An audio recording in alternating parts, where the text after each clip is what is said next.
사순절 10번째 날의 말씀을 함께 나누겠습니다. 마가복음 8장 31절로 38절의 말씀을 새번역 성경으로 읽어드리겠습니다. 그리고 예수께서는 인자가 반드시 많은 고난을 받고 장로들과 대제사장들과 율법학자들에게 배척을 받아 죽임을 당하고 나서 사흘 후에 살아나야 한다는 것을 그들에게 가르치기 시작하셨다. 예수께서 드러내놓고 이 말씀을 하시니 베드로가 예수를 바싹 잡아당기고 그에게 항의하였다. 그러자 예수께서는 돌아서서 제자들을 보시고 베드로를 꾸짖어 말씀하셨다. 사탄아, 내 뒤로 물러가라. 너는 하나님의 일을 생각하지 않고 사람의 일만 생각하는구나. 그리고 예수께서 제자들과 함께 무리를 불러놓고 그들에게 말씀하셨다. 나를 따라오려고 하는 사람은 자기를 부인하고 자기 십자가를 지고 나를 따라오너라. 누구든지 제 목숨을 구하고자 하는 사람은 잃을 것이요, 누구든지 나와 복음을 위하여 제 목숨을 잃는 사람은 구할 것이다. 사람이 온 세상을 얻고도 제 목숨을 잃으면 무슨 이득이 있겠느냐? 사람이 제 목숨을 되찾는 대가로 무엇을 내놓겠느냐? 음란하고 죄가 많은 이 세대에서 누구든지 나와 내 말을 부끄럽게 여기면 인자도 자기 아버지의 영광에 쌓여 거룩한 천사들을 거느리고 올 때에 그를 부끄럽게 여길 것이다. 아멘. 예수님 당시에는 지배국 로마를 향한 이스라엘의 저항이 끊이지 않고 있었습니다. 그리고 그런 저항 운동 이후에 로마의 잔혹한 공개 처형이 늘 있어 왔습니다. 사람들의 기억 속에 그 참혹하고 비참한 처형의 모습이 남아 있었을 텐데 예수님은 제자들에게 자신이 그렇게 죽임을 당할 것을 말씀하셨습니다. 그러자 베드로는 새번역 성경에 따르면 예수를 바싹 잡아당기고 이야기합니다.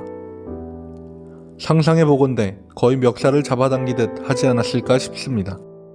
베드로에게 있어서 예수님은 왕이 되셔야 할 분이지 자기 목숨을 내놓고 죽는다는 것은 있어서도 안 되고 그렇게 해서도 안 되는 일이라고 생각했습니다. 그리고 자신은 그 예수님에게 자신의 인생을 걸지 않았습니까? 가족과 생업을 버리고 예수님을 쫓아왔는데 그렇게 허무하게 죽다니 베드로는 도저히 용납할 수 없었습니다. 그래서 거칠게 예수님을 바싹 잡아당겨 항의하며 말했습니다. 그런 베드로를 예수님은 좋은 말로 타이르지 않으셨습니다. 사탄아, 내 뒤로 물러가라. 병행 본문인 마태복음 16장에는 이 사건 바로 직전에 예수님이 베드로의 신앙의 고백을 듣고 천국 열쇠를 주셨다라고 기록합니다. 그런데 말 한마디 했다고 갑자기 사탄이라니 베드로와 다른 제자들도 적잖이 당황했을 것입니다. 베드로는 자신도 모르게 사탄이 예수님께 속삭여온 말을 해버리고 말았습니다. 죽으면 끝장이야. 어리석게 행동하지 마. 섣불리 행동해서는 안 돼. 극단적인 행동으로 사람들을 자극하지 마. 천천히 하면 되잖아.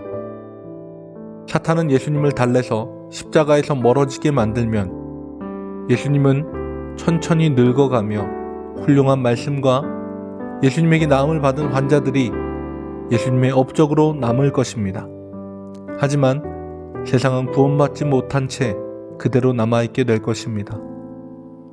십자가는 예수님이 세상을 구원하는 수단이자 악의 세력을 완전히 짓밟고 승리하게 되는 가장 강력한 무기입니다. 베드로의 지극히 상식적인 반응은 사람의 일만을 생각하고 있었습니다.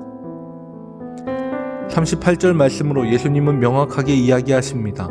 음란하고 죄가 많은 세대에서 당연하게 여기는 가치, 세상의 상식으로 예수님과 복음을 보고 부끄럽게 여기면 예수님께서 천사들과 다시 오실 때에 우리 역시도 부끄러움을 당할 것이다 라고 말씀하십니다. 요새 같은 세상에서 십자가와 예수와 복음을 위해 죽음을 각오한다 라고 이야기하면 사람들은 광신도로 여기고 심지어 기독교인들도 경계의 눈으로 바라봅니다.